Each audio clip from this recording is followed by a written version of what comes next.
আসসালামু আলাইকুম। সবাইকে স্বাগতম জানাচ্ছি এডুকেশন ফেসবুক পেজ এবং ইউটিউব চ্যানেলে আজকের এই ক্লাসে। আজকে আমরা আলোচনা করব তোমাদের গণিতের পরিসংখ্যানের অজীব রেখা বা ক্রমযোজিত গণসংখ্যার অজীব রেখা বা ক্রমযোজিত গণসংখ্যার লেখচিত্র নিয়ে। ইনশাআল্লাহ এই অজীব রেখা নিয়ে ডিটেলসে আমরা আলোচনা করব এবং কিভাবে অজীব রেখা আঁকতে হয় এবং অজীব রেখা আঁকতে হলে আমাদের কি কি জিনিসে সম্পর্কে জানা লাগবে ডিটেলসে বোঝানোর চেষ্টা করব ইনশাআল্লাহ। তো সবাই মনোযোগ দিয়ে ক্লাসটি করবে এবং খাতায় নোট করবে এবং খাতা বেশি বেশি প্র্যাকটিস করবে, তাহলেই তুমি পরীক্ষায় ভালো করতে পারবে বা তোমরা পরীক্ষায় ভালো করতে পারবে। তো আমরা শুরু করি আজকের এই ক্লাসে। আজকে এই ক্লাসে প্রথমেই তোমাদেরকে আমি দেখাবো তোমাদের বইতে কি কি আছে বা কীগুলো আছে, কী কী পয়েন্টগুলো আমরা নিতে পারি।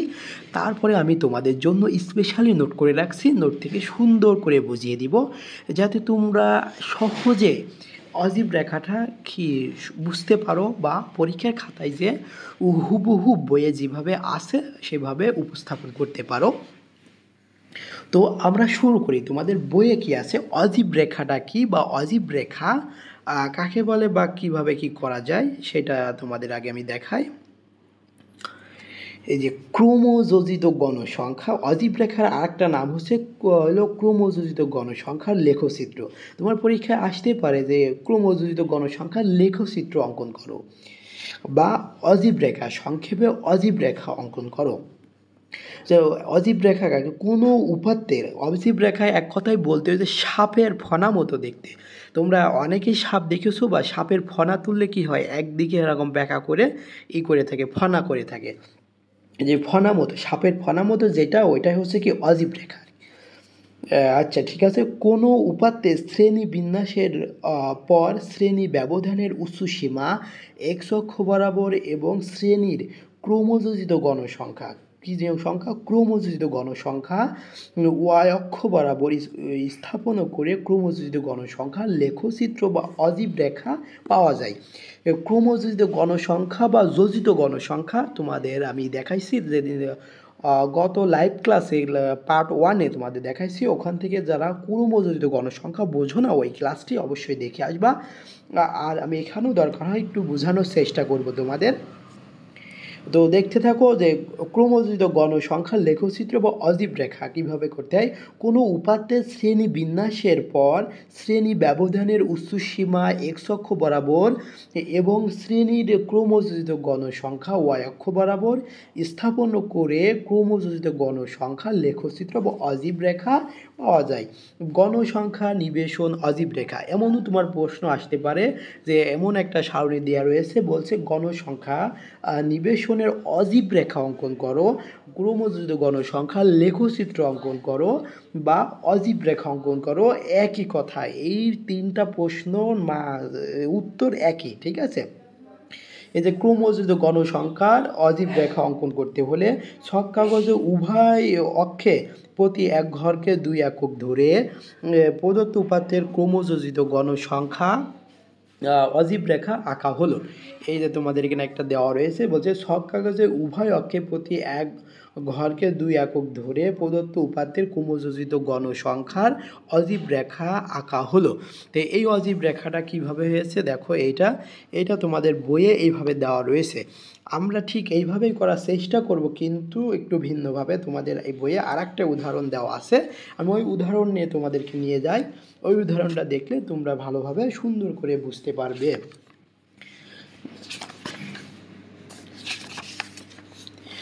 এই যে এখানে একটা উদাহরণ দেওয়া আছে খুব সুন্দর করে, আমরা এইটাকে হুবহু ফলো করে আমরা অ্যান্সার করার চেষ্টা করব। তো এইটা প্রশ্ন আছে কি, প্রশ্নটা আমরা কিভাবে বুঝি। এখানে বলছে অজীব রেখা অঙ্কন করো, তাহলে এই প্রশ্নটা কীভাবে আসতে পারে, বলতে পারে অজীব রেখা অঙ্কন বড়, ক্রমযোজিত গণসংখ্যার লেখচিত্র আঁকো বা গণসংখ্যা নিবেশন অজীব রেখা আঁকো। এই প্রশ্নগুলোর একই রকম অঙ্ক। তো দেখো একটা প্রশ্ন দেওয়া আছে, বলছে অজীব রেখা অঙ্কন করো। অজীব রেখা অঙ্কন করতে হলে আমাদের কি কি লাগবে, ওখানে বলছিল কি শ্রেণী ব্যবধানের উচ্চ সীমা, তোমাদের প্রথমে যেটা বলছিল, কিন্তু আমরা এই অবিচ্ছিন্ন শ্রেণী দিয়ে করব, ঠিক আছে। ওইটা দিয়ে করলে হয়, কিন্তু আমরা এইভাবে করব, অবিচ্ছিন্ন শ্রেণীটা করে নেব।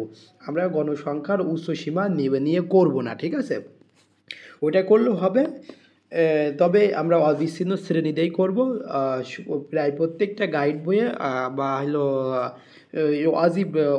অবিচ্ছিন্ন শ্রেণী দিয়েই করা হয়, বা পরীক্ষায় খাতায় এটা করলেই, বা যেহেতু বইয়ে তোমাদের এইভাবে অবিচ্ছিন্ন শ্রেণী দিয়ে করা আছে, অবিচ্ছিন্ন শ্রেণী দিয়ে করলেই বেস্ট হবে, ঠিক আছে? তবে হলো এই শ্রেণী ব্যবধান উচ্চ সীমা দিয়ে ধরেও করা যায়, ভুল হবে না। তো দেখি আমরা এই যে এক্স অক্ষ বরাবর অবিচ্ছিন্ন শ্রেণী নিব সুবিধাজনক একক নিয়ে, এদের ছেদ চিহ্ন থেকে 0 থেকে 30 ঘর, মানে 0 থেকে 30 ঘর বোঝাতে ওয়াই অক্ষ বরাবর ক্রমযোজিত গণনা। এখানে সবচেয়ে গুরুত্বপূর্ণ বিষয় হচ্ছে এক্স অক্ষ বরাবর অবিচ্ছিন্ন শ্রেণী এবং ওয়াই অক্ষ বরাবর ক্রমযোজিত গণসংখ্যার ক্ষুদ্রতম বর্গের প্রতি বাহুর দৈর্ঘ্যকে 5 একক ধরে শ্রেণীর ঊর্ধ্বসীমা বরাবর বিন্দুগুলো চিহ্নিত করি, অথবা এক্স অক্ষে 30 থেকে চিহ্নিত বিন্দুগুলো স্বাবলম্বীভাবে যোগ করি। এটাই হচ্ছে নির্ণয়ে অজীব রেখা। ওই বিন্দুগুলো নির্ধারণ করার পর কি আমাদের সুবিধাজনকভাবে খুব সুন্দর করে যোগ করে দিলে কি আমরা অজীব রেখাটা পেয়ে যাব, বা ক্রমযোজিত গণসংখ্যার অজীব রেখা বা গণসংখ্যা নিবেশন অজীব রেখা। তো দেখো, ক্রমযোজিত গণসংখ্যার লেখচিত্র বা অজীব রেখা আঁকতে হলে আমাদের কি কি বিষয়গুলো মনে রাখতে হবে? ক্রমযোজিত গণসংখ্যার লেখচিত্র অজীব রেখা বা গণসংখ্যা নিবেশন অজীব রেখা আঁকতে হলে, অজীব রেখা আঁকতে এক্স অক্ষ বরাবর অবিচ্ছিন্ন শ্রেণী নেওয়া হয়। অবিচ্ছিন্ন ও অজীব রেখা আঁকতে হলে এক্স অক্ষ বরাবর অবিচ্ছিন্ন শ্রেণী নেওয়া হয়। অজীব রেখা আঁকতে হলে ওয়াই অক্ষ বরাবর ক্রমযোজিত গণসংখ্যা বা যোজিত গণসংখ্যা নেওয়া হয়। অজীব রেখা আঁকতে হলে ওয়াই অক্ষ বরাবর ক্রমযোজিত গণসংখ্যা বা যোজিত গণসংখ্যা নেওয়া হয়। মূল বিন্দু 0 থেকে পূর্ববর্তী ঘরগুলো বোঝাতে ছেদ চিহ্ন ব্যবহার করা হয়।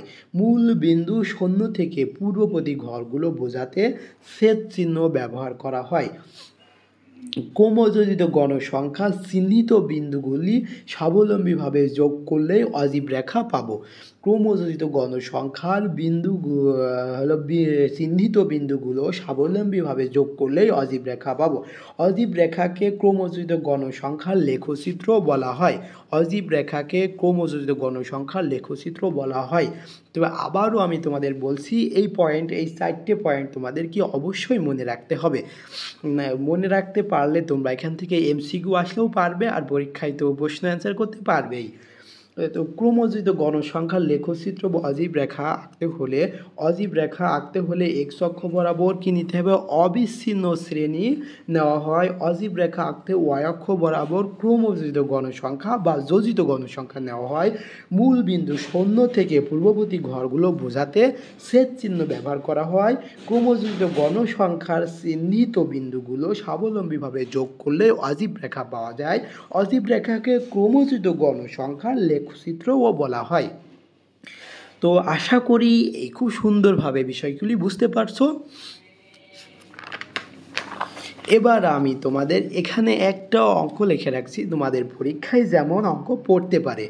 যেমন একটা সারণী দেওয়া থাকবে, বা সারণী থেকে বলছে যে উপাত্তের অজীব রেখা অঙ্কন করো, অথবা ক্রমযোজিত গণসংখ্যার লেখচিত্র অঙ্কন করো, অথবা আসতে পারে গণসংখ্যা নিবেশন অজীব রেখা অঙ্কন করো। তো এমন এখানে শ্রেণী ব্যাপ্তি রয়েছে আর গণসংখ্যা রয়েছে। তো আমাদের কি লাগবে? অবিচ্ছিন্ন শ্রেণী নির্ণয় করতে হয়, তাই না? অবিচ্ছিন্ন শ্রেণী নিয়ে লাগবে, আর ক্রমযোজিত গণসংখ্যা নির্ণয় করতে হবে। তাহলে আমরা এইভাবে সারণী তৈরি করে নেব।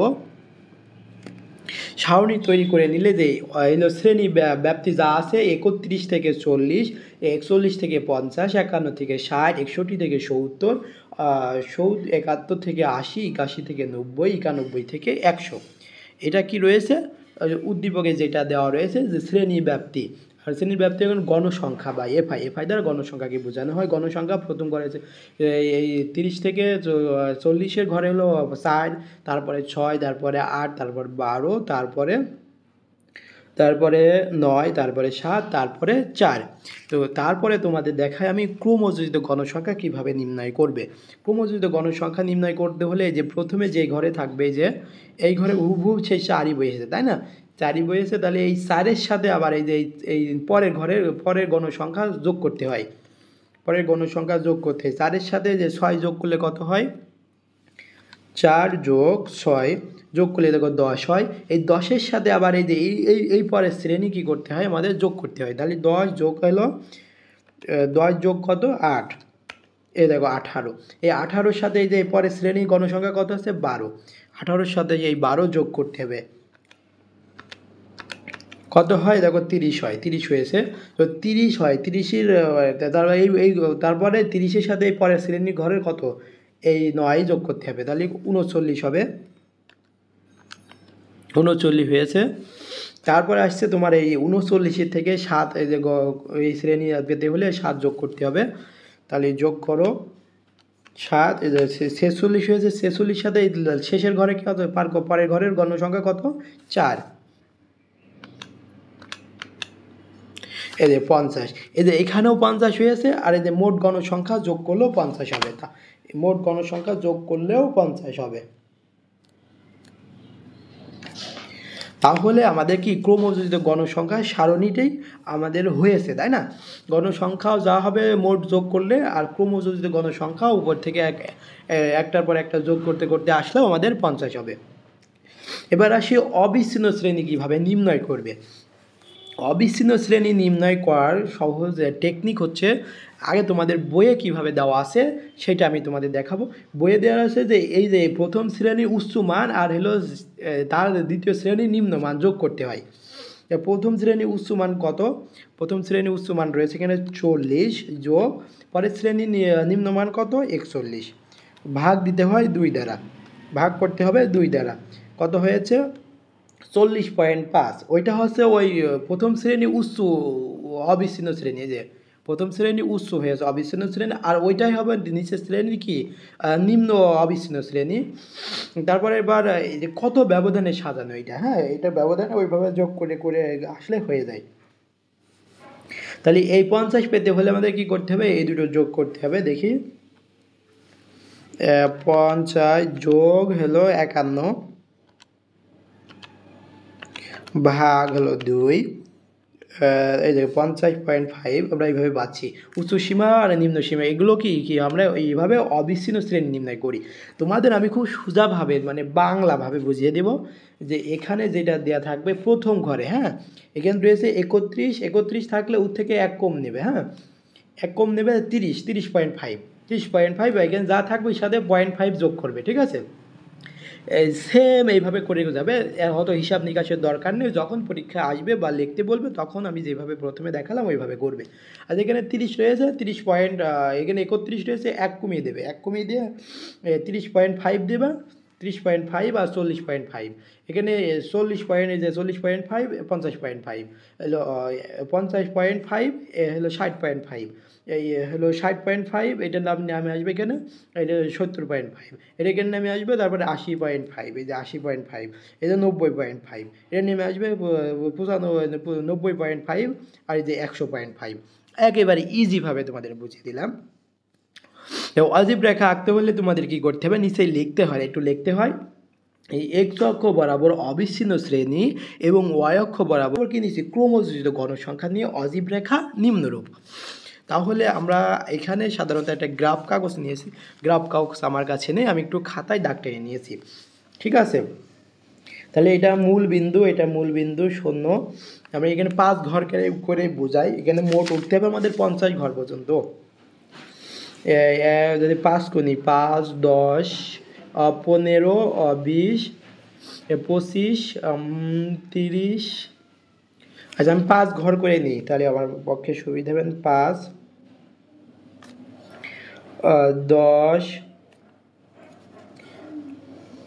15,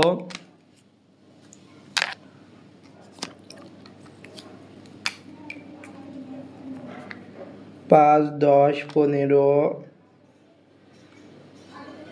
20, 25,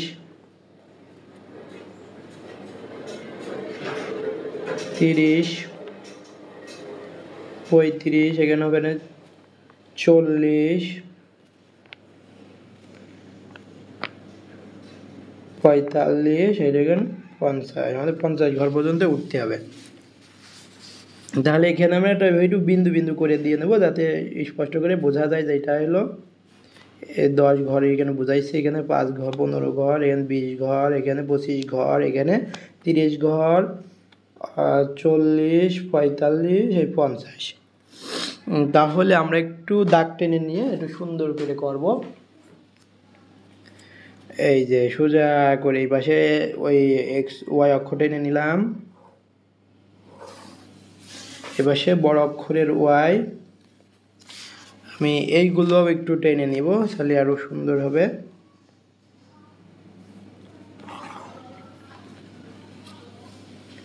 তোমরা গ্রাফে আঁকাই থাকবে, দাগগুলো টানাই থাকবে, শুধুমাত্র আঁকিয়ে দিবে, তাহলেই হয়ে যাবে, কোনো টেনশন নেই। আমার কাছে গ্রাফ কাগজ নেই, তাই আমি এই খাতায় এইভাবে দেখাচ্ছি। তো আমরা ওয়াই অক্ষ বরাবর কি নিচ্ছি, ওয়াই অক্ষ বরাবর আমরা কি নেব, ক্রমযোজিত গণসংখ্যা। তাহলে এখানে আমরা লিখে নেব যে ক্রমযোজিত গণসংখ্যা। আর এই পাশে নিব আমরা অজীব রেখা, তার আগে আমাদের কি চিহ্ন ব্যবহার করতে হয়, ভাত চিহ্ন, ভাত চিহ্নটা ব্যবহার করে নিই। ভাত চিহ্ন ব্যবহার করে দিলাম। এই যে এদিকে আমরা একটু দাগ, এই যে ওয়াই অক্ষ এঁকে নেব, ওয়াই অক্ষ দাগ দিয়ে দিলাম। তাহলে আমাদের এখানে এই যে ফুটা ফুটা দিয়ে নেব, এই জায়গায় আমরা বিন্দুগুলো লিখব।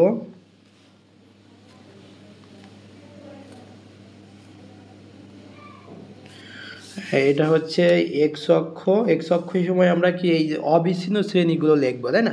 এই যে এখান থেকে উল্টো এল কায়দায় নেব, যে উল্টো এল কায়দায়। তাহলে আমরা প্রথম ঘরে কত হবে, আমাদের প্রথম ঘর আসছে আমাদের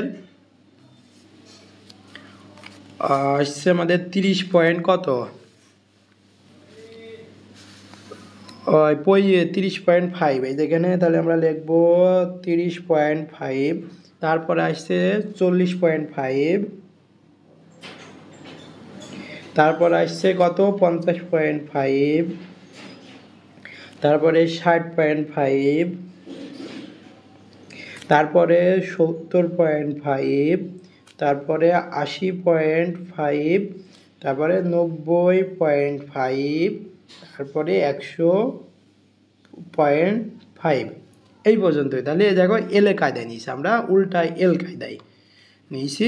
তো এটা কি নিচ্ছি, অবিচ্ছিন্ন শ্রেণী। আমরা এখানে সুন্দর করে লিখে নিব অবিচ্ছিন্ন শ্রেণী, এইভাবে তীর চিহ্ন দিয়ে লিখে নিলে ভালো হবে, অবিচ্ছিন্ন শ্রেণী।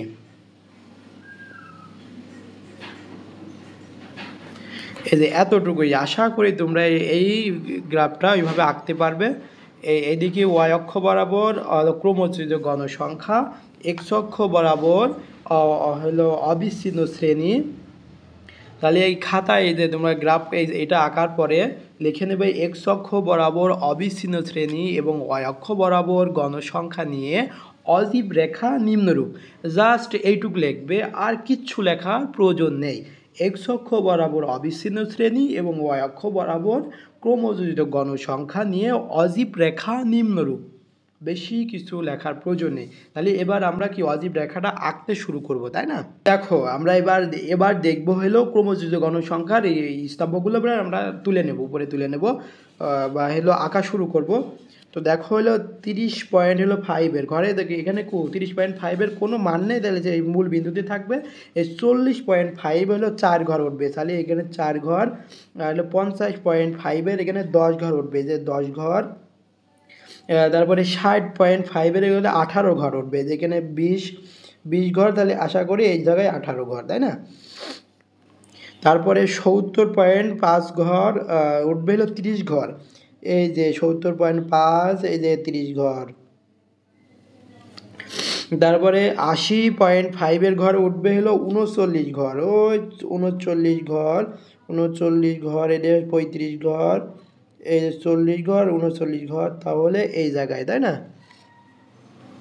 তারপরে 90.5-এর ঘরে উঠবে 46 ঘর, 90.5-এর ঘরে উঠবে 46 ঘর, 90.5-এর ঘরে উঠবে 46 ঘর, তাহলে 45 আর একটু বেশি 46 ঘর। তারপরে 100.5-এর ঘরে উঠবে 50 ঘর, ওই সর্বোচ্চ সীমায় 50 ঘর উঠে পড়লো। তাহলে এই বিন্দুগুলো আমরা এখন স্বাবলম্বীভাবে যোগ করে দেবো, তাই না? তাহলে আমাদের অজীব রেখা হয়ে যাবে। তাহলে এটা মূল বিন্দু ছিল, হ্যাঁ, মূল বিন্দু 35.5-এর ঘরে কোনো গণসংখ্যা ছিল না, তাই মূল বিন্দু ছিল। তারপরে উঠছিল 10 ঘর, 10 ঘর, তারপরে উঠছিল কত 18 ঘর, 18 ঘরে যোগ করে দিলেই তারপরে উঠছিল হলো 30 ঘর, 30 ঘর, তারপরে উঠছিল আমাদের 30 ঘর যোগ করে দিলাম। তারপরে ছিল আমাদের 39 ঘর উঠছিল, 39 ঘর পর্যন্ত যোগ করে দিলাম। তারপরে আমাদের হলো 46 ঘর পর্যন্ত ছিল 46। তারপরে ক্রমযুক্ত গণসংখ্যা ছিল 50 ঘর। এই দেখো সাপের ফনা মতো আমরা ক্রমযুক্ত গণসংখ্যার অজীব রেখা পেয়ে গেলাম, খুব সুন্দর হয়েছে। তাহলে আমরা কি কি লাগছিল এটা করতে আমরা কি কি ব্যবহার করলাম আবারও একটু দেখে দিই। হলো ক্রমযুক্ত হলে এক্স অক্ষ বরাবর অবিচ্ছিন্ন শ্রেণী, দেখো এক্স অক্ষ বরাবর অবিচ্ছিন্ন শ্রেণী আমরা পেলাম, নিয়েছি অবিচ্ছিন্ন শ্রেণী, এক্স অক্ষ বরাবর অবিচ্ছিন্ন শ্রেণী নিয়েছি, এবং ওয়াই অক্ষ বরাবর হলো ক্রমযুক্ত গণসংখ্যা, ওয়াই অক্ষ বরাবর আমরা ক্রমযুক্ত গণসংখ্যা ধরেই তুলেছি, তাই না? উপরে তুলেছি। এবারে মূল বিন্দু থেকে হলো মূল বিন্দু শূন্য থেকে পরবর্তী ঘরগুলো বোঝাতে আমরা এই যে ভাঁজ চিহ্ন দিয়েছি, আমরা ভাঁজ চিহ্ন ব্যবহার করেছি। তারপরে ক্রমযুক্ত গণসংখ্যা চিহ্নিত বিন্দুগুলো স্বাবলম্বীভাবে কি আমরা যোগ করেছি। তাহলে অজীব রেখাকে ক্রমযুক্ত গণসংখ্যার লেখচিত্র বলা যায়। তবে আশা করি এই বিষয়টি তোমরা খুব সুন্দরভাবে ভালোভাবে বুঝতে পারছো। আর কোনো সমস্যা থাকলে আমাদের এডুকেশনের পেজে কমেন্ট করবে, অথবা আমাদের এডুকেশন পেজের ইনবক্স করবে, আমরা বা যদি সমস্যা থাকে সমাধান করার চেষ্টা করব ইনশাআল্লাহ। সবাইকে পরবর্তী ক্লাসের আমন্ত্রণ জানিয়ে আজকে এখানে শেষ করছি। সবাই সুস্থ থাকবে, ভালো থাকবে এবং এডুকেশনের সাথে থাকবে। ধন্যবাদ সবাইকে।